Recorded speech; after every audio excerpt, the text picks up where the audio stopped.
when you have a baby, you touch the baby in your hands, and you want the baby to be something tomorrow. You call it future. That's baby. You have to feed it the day for it to be what you want it to be tomorrow. Am I wrong? So that means that's tomorrow. You feed it today. You're not waiting on it to feed you tomorrow when the day will come. So what everybody does down there, which is wrong, is they expect their tomorrow to feed them. They expect their babies to give them food. That's what the society is malfunctioning. We have a lot of people that don't know about tomorrow. When they look at us, they say there's hope. There's still people that are young, that have the Holy Ghost in them. They're still young people that operate in another level. They don't just freestyle. They don't just come up with things.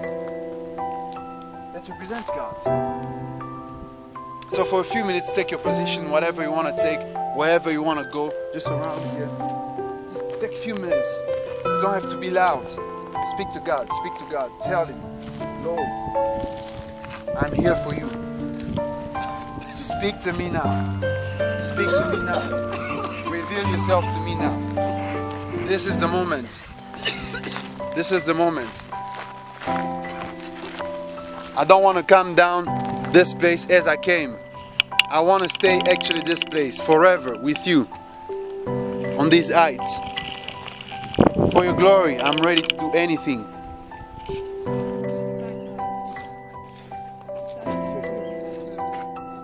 Hey. How are you? Good, thanks, and you? Good, good. How's This it? was Heights of Wisdom Fellowship, September. Leaders of the International Ministry of Genesis, getting together for this amazing encounter. So I hope to see you in October. Don't miss it. God bless you. Don't miss it. See you there. Don't. Just adding what he said. Don't.